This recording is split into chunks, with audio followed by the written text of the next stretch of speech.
Okay, well, we have Thor Love and Thunder coming out this week.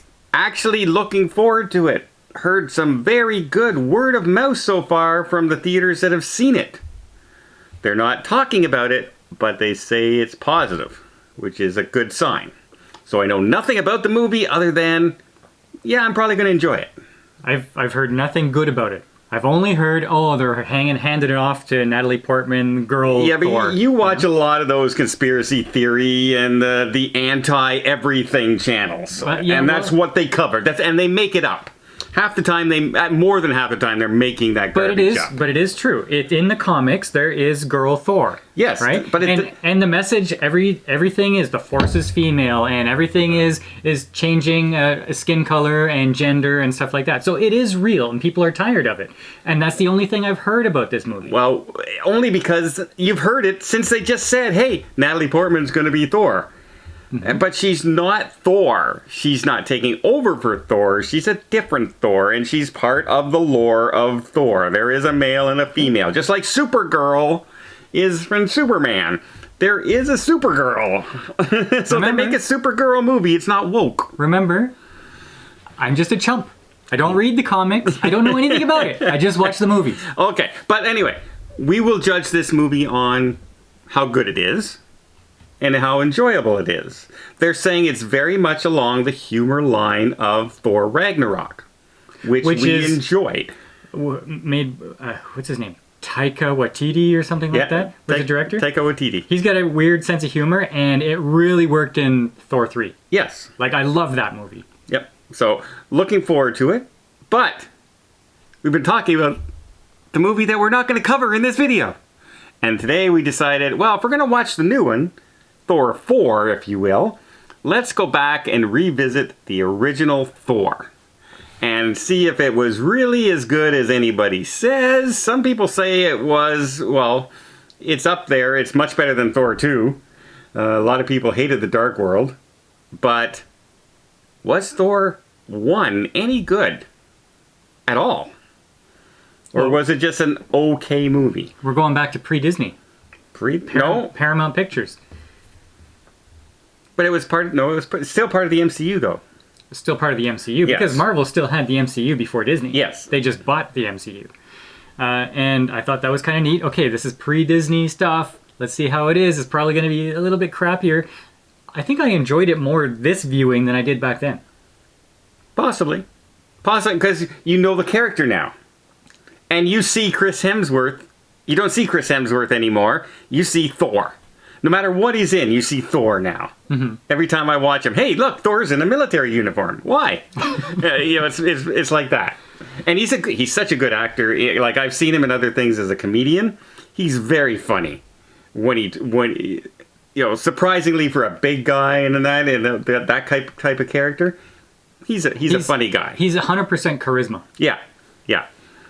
And I remember an interview before Thor came out, that they were interviewing him, and he says, the director came up to me and said, Chris, he says, do you mind taking your shirt off for this scene? He said, I've been working out for 3 years to do this role. Of course I'm taking my shirt off. And I go, yeah, that would be me too. I don't know. I saw the scene where he took his shirt off in here and I swooned. Yeah.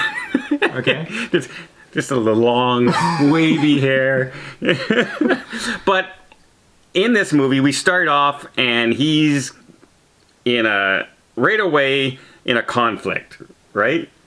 He's kind of arrogant and he's very self-centered. And if you think about it, if you were born a god who looked like Chris Hemsworth, you're the prince and he's a war hero, and it's all about glory. Yeah, and he already has the hammer right at the beginning of the movie. It's not like, I always thought that, remember when you think back, you would think, oh, only he who is worthy, blah, blah. When Odin starts doing the speech and sends the hammer down to Earth. Well, I always thought that was always the case, that you had to be worthy to pick it up to begin with. Well, no, he just had it. The enchantment wasn't on there until he actually crossed his father. And Thor has his little groupies, and it's fun going back to watch it because now I've seen those actors in other things, like Sif. the girl one. She was the main actress in The Blind Spot, and you had the other warrior there. He was in Once Upon a Time, Prince Charming. Yep. So it's neat to go back and see that. Oh, now I know who they are. Because you didn't at the time. You didn't at the time. But Thor ends up going to Earth because he crosses his father. He starts a war with the frost giants.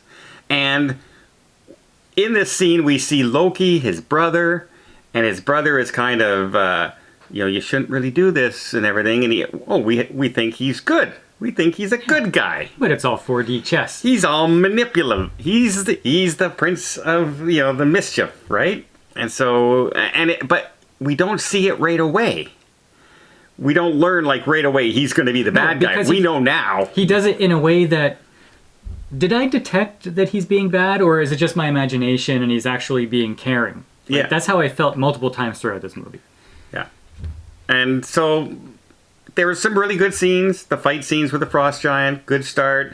Odin comes down. And the king of the frost giants was cool. Yeah. And the Odin comes down right when it looks like they're going to be overwhelmed, and you see his power. That he just sends everybody flying, and you can see that he is the king. Everyone listens to him. He's the ultimate power. Forget about Thor. He's the ultimate power altogether. But then he banishes his son because of his arrogance and causing a war just because he's not ready to be king. And you see the enchantment. That's when you get the enchantment on Mjolnir,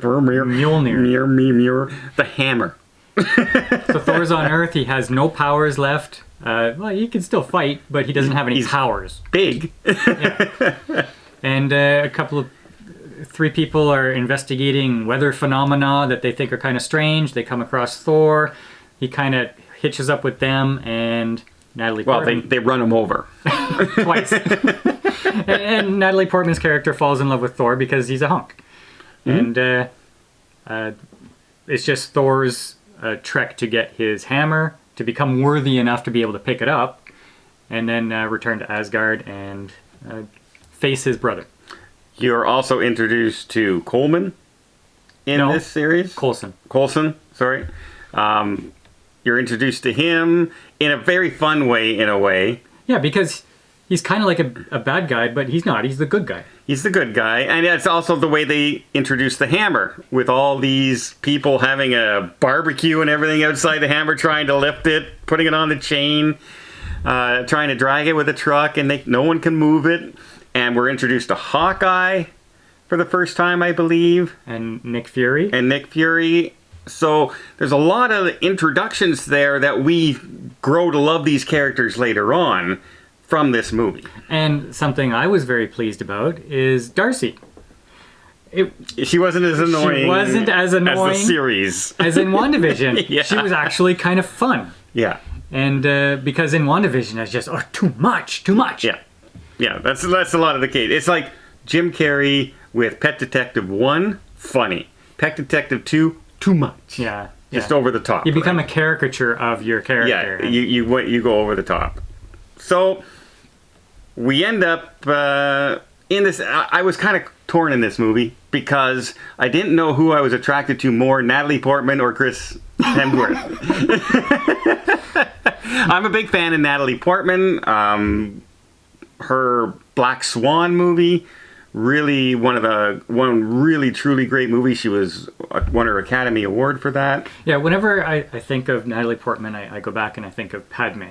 Yeah. And I'm thinking, okay, well, that was kind of cheesy, cringy. And then I see her in this, and it's wow, she did a really good job. I liked watching her in this. And her other movies. She's a talented actress, absolutely.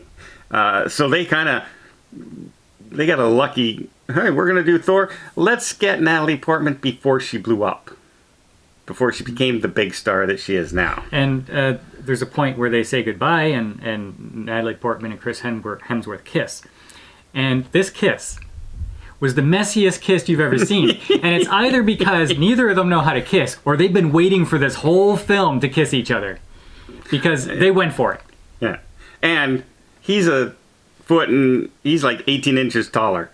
than she is. If you ever see them actually side by side. Yeah, you see it at a point in Like, in this, and there's a big difference. Huge size difference when you see them in interviews and that.